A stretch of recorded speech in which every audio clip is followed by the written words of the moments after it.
Beleza, pessoal? Terra do Futebol, teu canal de futebol tá de volta na área. Eu sou o Nando Terra e a gente vai apresentar hoje o especial Momento de Inter, como chegou até aqui. Avaliando todos os acontecimentos que se sucederam fora do campo e alguma coisa dentro do campo, mas como eu fiz o do Grêmio, eu vou apresentar bastante o entorno que estava em volta do campo, que acabou resultando em acertos e erros dentro de campo.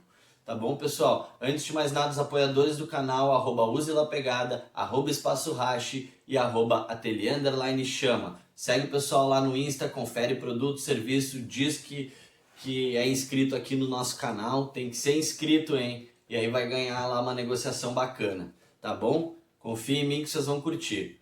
Vamos lá, pessoal, vamos então ao especial do Internacional. A gente vai começar com a chegada do Kudê, as ideias e os conceitos do Kudê que ele traz na sua coletiva de apresentação, o que foi prometido para a torcida do Internacional, de la intensidade, como ele gosta de falar, e eu adoro essa expressão, tá? Não estou falando de implicância, la intensidade, que ainda não foi visto no seu 100%, mas lá para frente a gente toca nisso. Kudê chega, pessoal, com o respaldo de dois grandes trabalhos, 3 trabalhos na carreira, mas 2 em baita destaque, assim, que foi o Rosário Central, de Damian Musto, na época que jogava bem, de Lo Celso, que hoje está jogando no Tottenham, e de Marco Ruben, centroavante, passou aqui o ano passado pelo Atlético Paranaense, mas quase que toda janela, ou o Inter ou o Grêmio especula esse centroavante, é um baita centroavante mesmo, um bueníssimo jogador. Mas então, ele elimina o Grêmio com o Rosário Central naquela época, se destaca no campeonato lá também, faz uma boa campanha com o Rosário, que é um time médio da Argentina. E então ele passa pelo México. O México a gente não tem muita informação, não chega muita coisa de liga mexicana pra gente, mas é uma liga competitiva, uma liga que tem dinheiro, uma liga que tem o seu poder. E ele volta e vai pro Racing, em Avejaneda, onde ele é campeão argentino, com Lautaro Martinez, com Lisandro Lopes, com um bom elenco e o futebol que prometeram aqui para o Internacional. Linha avançada, ocupação do campo ofensivo, nunca prometeram posse de bola, que é um equívoco que fazem também. Os times do Kudê nunca se preocuparam em ter a posse de bola. Ele se preocupava sempre em ser objetivo quando tinha a bola, em colocar velocidade e la intensidade na posse de bola dele. Tá? Nunca foi no início, quando o Kudê chegou, muita gente disse, o Inter vai ter a bola, o Inter não sei o quê. Não. O Kudê, ele também é um jogo teoricamente reativo, porque é um jogo que gosta, tô falando dos trabalhos dele antes de Inter, tá, pessoal? Era um futebol que gostava de fechar, mas não recuado, marcar bem, marcar a saída de bola, sabe? Uma marcação com linha avançada e pegar a bola e ir pro gol.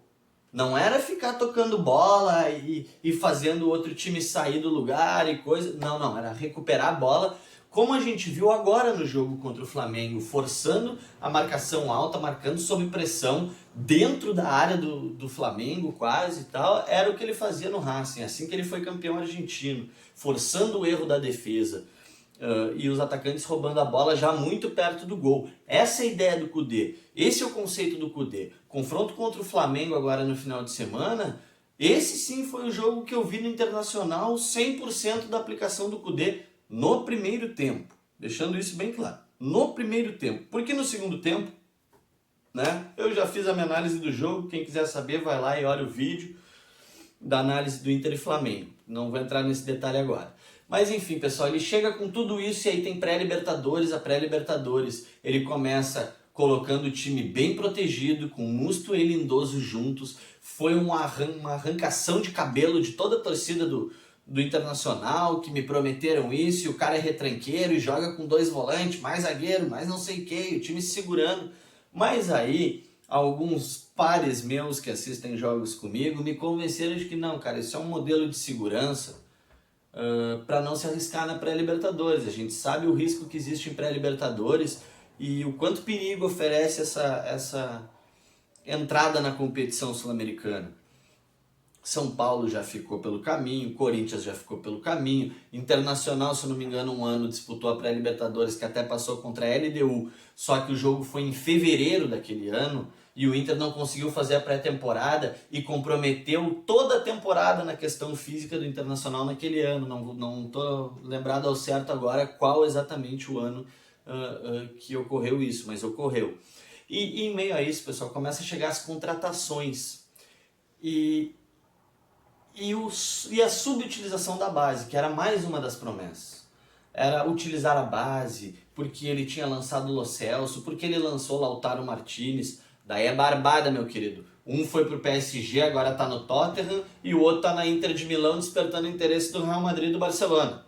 Aí é fácil usar a base. Quando eu tive Alexandre Pato no Inter, foi fácil usar a base. Quando eu tenho um Jean-Pierre no Grêmio, é fácil usar a base. Aí é fácil usar a base. Agora, ele também disse que já conhecia todo o grupo do Inter e não conhecia tão bem não. Não conhecia tão bem não. Antes dele chegar, botaram o Bruno Fux. O Bruno Fux não sabia sair jogando. Foi uma mentira que contaram para vocês, torcedor do Internacional.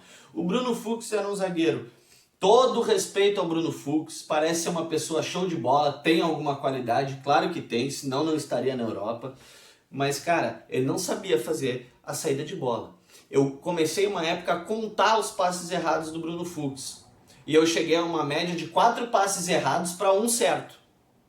Isso não é sair bem com a bola. Isso não é transição defesa-ataque. Isso não é nada além de um erro de passe. E o problema é que como o Bruno Fux avançava demais querendo fazer essa armação de jogo, quando ele errava o passe, o que acontecia? Ele estava fora de posição. Ele estava fora de posição e arriscava todo o sistema defensivo. E muito da queda do Cuesta no início do ano, eu acredito a esse fator. O Cuesta, em dado momento, o Rodinei, antes da chegada do Renzo Saravia, era nítido que tinha uma preocupação e uma presilha atrás para cuidar dos erros de posicionamento do Bruno Fux. Eu percebia, minha opinião, eu percebia que quase todo time, inclusive o Musto, vinha compor essa falha. O Musto jogava... Hoje o Musto não joga mais tão atrás quanto jogava na época do Bruno Fux. Vocês se deram conta disso? Porque existia uma preocupação do time em não deixar os buracos que o Bruno Fux deixava pelo seu posicionamento, tá? Porque era para fazer caixa. Eu tenho para mim que não era nem escalação do Eduardo Cudê ou Bruno Fux, mas é também minha leitura particular sobre isso. E os homens de confiança começam a sucumbir aí já. O Bosquilha dá certo, que dizem que é um pedido do Eduardo Cudê, eu não tenho essa convicção também, mas o Musto começa a sucumbir. E aí o primeiro grande erro do Cudê no trabalho, porque ele insiste com o Musto e o Cudê muitas vezes ele parece uma criança birrenta para mim, em ver que certas coisas não estão dando certo, e ele é um bom profissional, ele é um baita técnico, ele é ex-jogador, ele é um conhecedor de futebol, e ele sabe quando a coisa está funcionando e quando não está.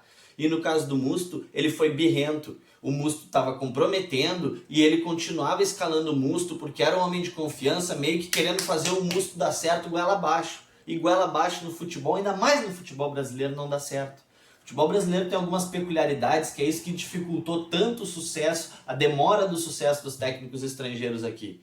Demorou para um técnico estrangeiro entender que todo o profissionalismo que ele traz de outro país, aqui conta muito pouco.